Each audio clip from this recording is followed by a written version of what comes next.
Good evening. எப்படி இருக்கீங்க எல்லாரும்? Good. So thank you, Vernu and Mrs. Vernu, for providing this opportunity to say a few words. Happy New Year. How's everyone doing today? Great. How many of you remember the path you took to come to this theater this evening? Now, some of you may have come from the east past Keel Street, and the others may have come from the west past Jane Street, right? Or some of you may have taken Highway 400 and took the Finch Avenue exit to come here. Now, how many of you remember the color of the sign outside of this building? Raise your hand. Okay. How many of you remember the building next door to us, which is to the right side of us? I'll give you a clue. It's a place of worship. Mr. Nafal, you said you knew that. What is it? It's a church. Good answer. But don't worry about it. Not many of us can remember everything that we see and observe.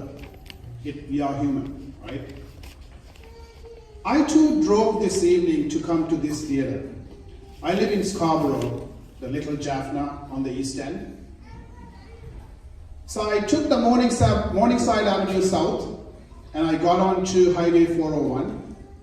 Then about 30 seconds later, I got to the left lane and started driving around 120, 130 clicks an hour. Now, don't tell OPP about this. Then something happened. I zoned out. I forgot where I was. Either I was listening to music or I was just daydreaming. Now, we all do daydream while we drive, right? Yet, after about 35 minutes later, I got to this theater on time, on track, without any accidents or incidents. Now, how did you all think it happened? Was it magic? Is it like cows grazing for the entire day, then coming home and knowing where the home is? Or is it like cats never forgetting where they live? Or is it like your female partners remembering every word you said for the past 20 years? So how did it happen? So the answer to that question is in my speech, so please pay attention. My topic today is the science of learning art. Now, if you all think that's a bit complex, don't worry about it. I'm an IT consultant. My job is to look at complex problems, break them into smaller pieces, and find optimal solutions. Now, sometimes I do fail. Things go south. So as an IT consultant, what do? I just press Control, Alt, Delete, and restart the machine.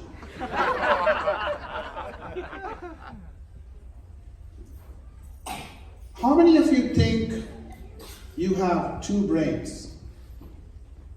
Please raise your hand. How many of you think you have only one brain? Please raise your hand. Okay, some of you. How many of you think you have no brains at all? Well, at least there's one person being honest there. Great. Now, we have 4 segments to the brain, but that's for neurosurgeons to figure it out. I think Roshan is in the building. I'm sure he wants to be a neurosurgeon one day, right, Roshan? Maybe? Okay. Well, that's for him to figure it out. Let's not worry about it. But for us normal people, there are 2 sides of the brain, the left brain and the right brain. The left brain is in charge for mundane, repetitive activities, like brushing your teeth, learning math, or learning a different language. But before that, let's talk about right-handers and left-handers. Now, many of you here are right-handers, correct? But did you all know Tamil parents never liked left-handers?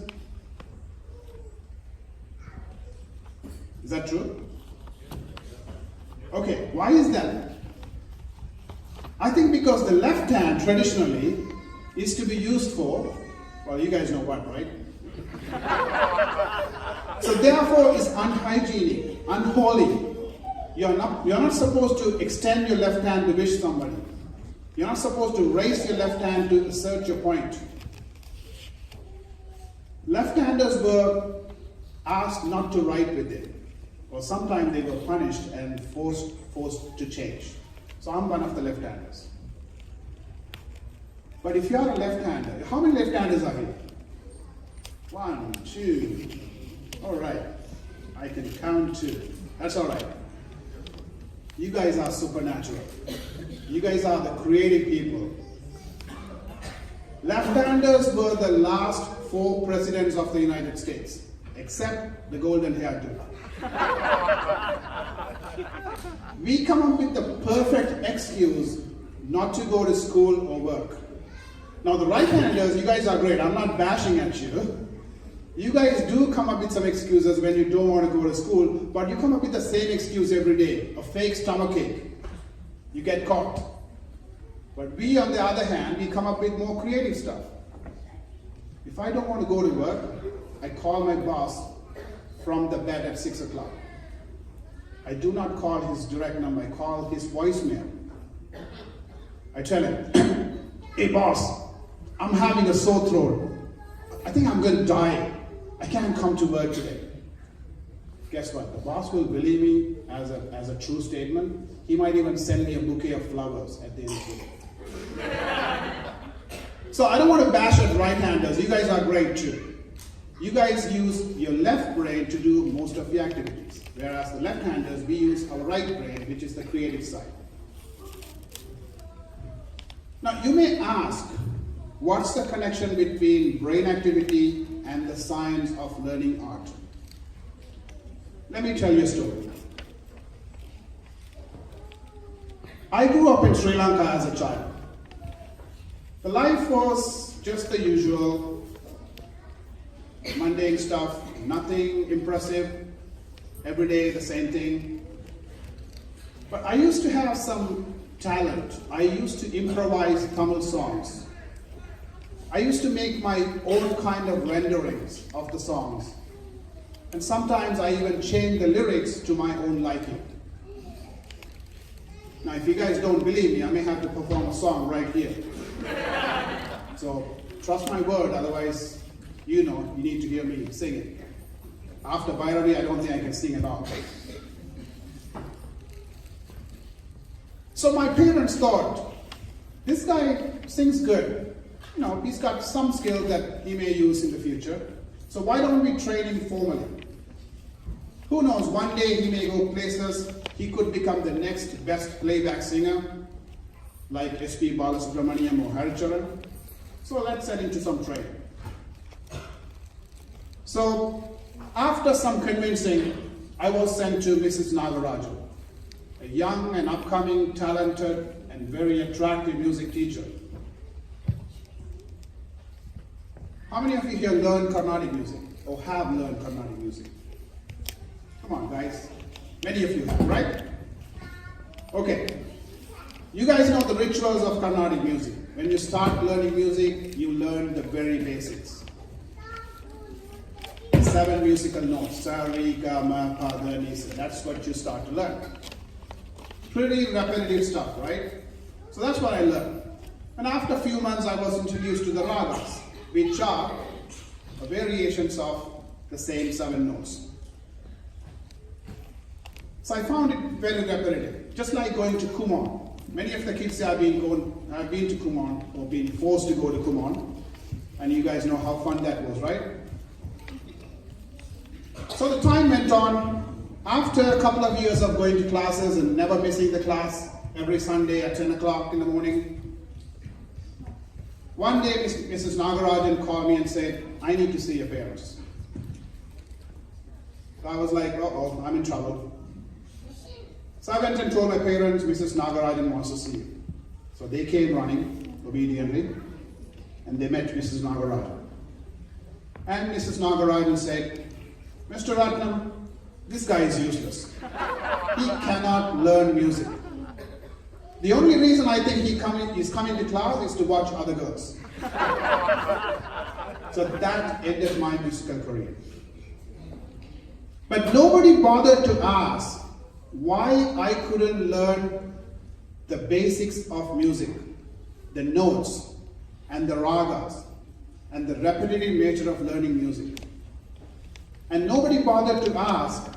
Meanwhile, I was able to compose songs on my own, on the fly, and create new rendering of existing songs and also write lyrics. And nobody bothered to ask because they didn't know what to ask. The fact was, my left brain, which is instrumental to learning the repetitive nature of tasks, wasn't functioning normally.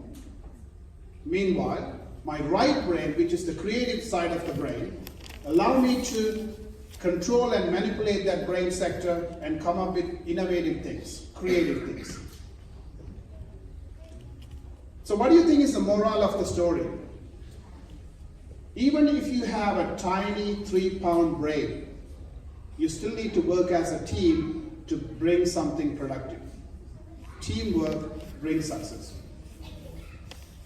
So Bhairavi, Raghavi and Akshaya here performed some excellent songs and dances, Jadiswaram, and I believe the first one was Alaripu, if I'm correct. Yes. Now, how did you all think that performance came out today? Because first they learned the basics using their left brain. If you are learning Carnatic music, that's about the Swara Varisai, the Ragas, Talam. Then you apply the creative side of it, of the music, then that becomes what we call a performance. The same applies to dance. They have to learn the steps and the abhinaya as well. And I'm sure they've gone through years of learning that. And on top of that, you apply the creative nature of choreography. And that's what we witness here as performance, and I'm sure we are going to witness more of that today. So that is the science of learning art. Now folks, the opportunities in this country are endless and beautiful. If you work your left brain and the right brain together, you can make something beautiful and productive. So I'm going to ask you, all of you here today, after watching the performances, you go home, drive safe, you go home and go in front of the mirror. Every one of you. And look at the mirror and ask your dominant brain, hey buddy, do you think we can work together to make something productive and beautiful? If the answer is yes, you're all going to go places. Thank you. All the best.